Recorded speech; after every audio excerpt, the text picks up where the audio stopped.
नमस्कार दोस्तों, जय श्री राम। कैसे हैं आप सब। हमारे YouTube channel Arvind Kumar official में आप सभी का स्वागत है। हमारा संविधान इस दुनिया का सबसे बड़ा संविधान है। हमारी डेमोक्रेसी इस दुनिया की सबसे बड़ी डेमोक्रेसी है। हमारे संविधान के अंदर जितने भी कानून बने हैं, जितने भी नियम बने हैं, वो सभी के लिए बराबर है, पूरे देश में चलते हैं। और इसी संविधान के कारण, इसी कानूनों के कारण जब तक हिंदू मेजोरिटी के अंदर यहां पर है, तब तक इन कानूनों को चलते रहने दिया जाएगा। और मैं मानती हूं कि हमारे देश में हमेशा से संविधान का ही पालन किया जाएगा। रीति रिवाज अपने हिसाब से, अपने जो भी आपका समुदाय होता है उसमें जैसे मर्जी चलाइए, कोई फर्क नहीं पड़ता। लेकिन देश का जो नियम कानून होते हैं, जो डिसिप्लिन होते हैं, वो संविधान के अनुसार चलते हैं और उसी के अनुसार ही चलने चाहिए। लेकिन इसी की बात, अगर हम संविधान की बात करें, तो कई देश ऐसे हैं जहां पर संविधान होते हुए भी वहां का हालत बहुत बुरी होती जा रही है। वो इसलिए क्योंकि वहां पर मेजोरिटी कुछ चरमपंथियों की बनती जा रही है, कुछ कट्टरपंथियों की बनती जा रही है। और हम जानते हैं जो कट्टरपंथी लोग होते हैं उन्हें अराजकता से कितना प्यार होता है। उन्हें सिर्फ और सिर्फ अपना वहशीपन दिखाना होता है, उन्हें सिर्फ और सिर्फ अराजकता फैलानी होती है। गुंडागर्दी जिस तरीके से वो दिखा सकते हैं वो दिखाते हैं। हमने हमास का एक उदाहरण देख ही लिया है, पूरी दुनिया ने देखा है कि कैसे उन्होंने किस तरीके से कुछ लड़कियों, कुछ लड़कों, मतलब जो उनको मिला, बच्चों, किसी को नहीं छोड़ा।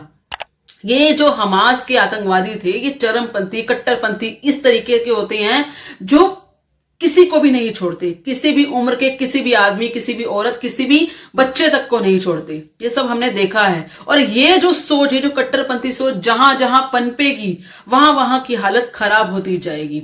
ऐसा नहीं है कि हिंदुस्तान, भारत के अंदर ऐसा कभी नहीं हुआ, हर बार हुआ। लेकिन भारत के अंदर उस वक्त ये जो नेटवर्क है, ये जो नेट सिस्टम होता है, इंटरनेट सिस्टम होता है, इतना अच्छा नहीं था कि हम सब तक, देश के हर कोने तक वो खबर पहुंचे। या ये कहे उस वक्त की जो हमारी सरकारें थी, उन्होंने जानबूझकर उन खबरों को दबाया। कश्मीर में क्या हुआ, दंगों में क्या हुआ, कहीं पे भी जब जब इन कट्टरपंथियों ने अपना रूप दिखाया है, भले वो 1947 से ले लो, नोआ खली से ले लो, या कहीं से भी ले लो, जब जब इन कट्टरपंथियों ने अपना अपना रूप दिखाया है, तब तक हमारे देश के अंदर हिंदुओं पर अत्याचार हुआ है, उनका नरसंहार हुआ है।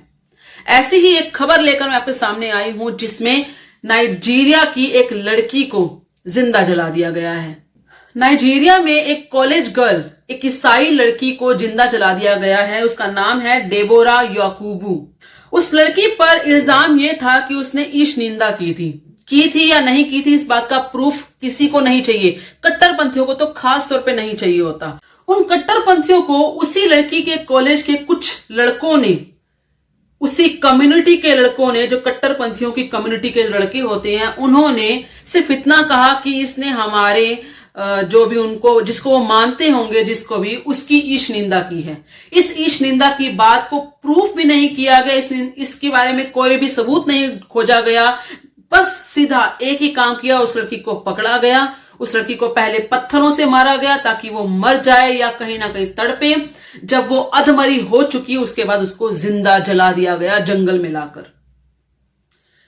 इस बात को ना तो देखा जा रहा है, ना ही इस बात को जब सुन रही हूं तो भी कहीं ना कहीं रोंगटे खड़े हो रहे हैं कि कट्टरपंथियों का क्या लेवल है। शायद बौद्धिक लेवल तो उनका बिल्कुल खत्म हो चुका है।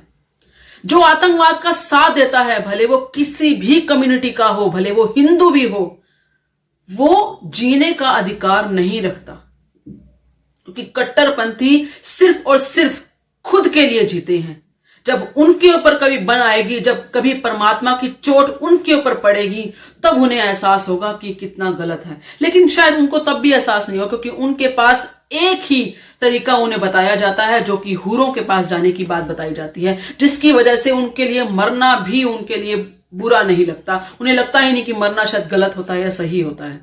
उन्हें लगता है कि हमें तो जाकर जन्नत में जाकर हमें उनकी एक 130 फुट की जो भी वो सोचते हैं वो मिलेगी, जिसके साथ वो अच्छे से XYZ जो भी वो करना चाहते हैं वो करेंगी। ये सोच के चक्कर में हर वो काम करते हैं, हर वो चीज करते हैं जो इस दुनिया के अंदर गलत मानी जाती है, जो इस दुनिया के अंदर सबसे ज्यादा घिनौनी मानी जाती है। वो हर चीज वो कट्टरपंथी लोग करते हैं। कट्टरपंथी इस दुनिया के लिए सबसे बड़ा श्राप है। किसी को नहीं छोड़ते, खास तौर पे महिलाओं को तो बिल्कुल भी नहीं। और ये भारत ने कई सौ हजार सालों से सहते आ रहे हैं। जब से इनकी उत्पत्ति हुई है तब से भारत तो ये चीज सह ही रहा है। आप सबका इस बारे में क्या कहना है, कृपया करके अपने विचार कमेंट में जरूर बताइएगा। इस वीडियो को लाइक और शेयर जरूर कीजिएगा। धन्यवाद। जय श्री राम।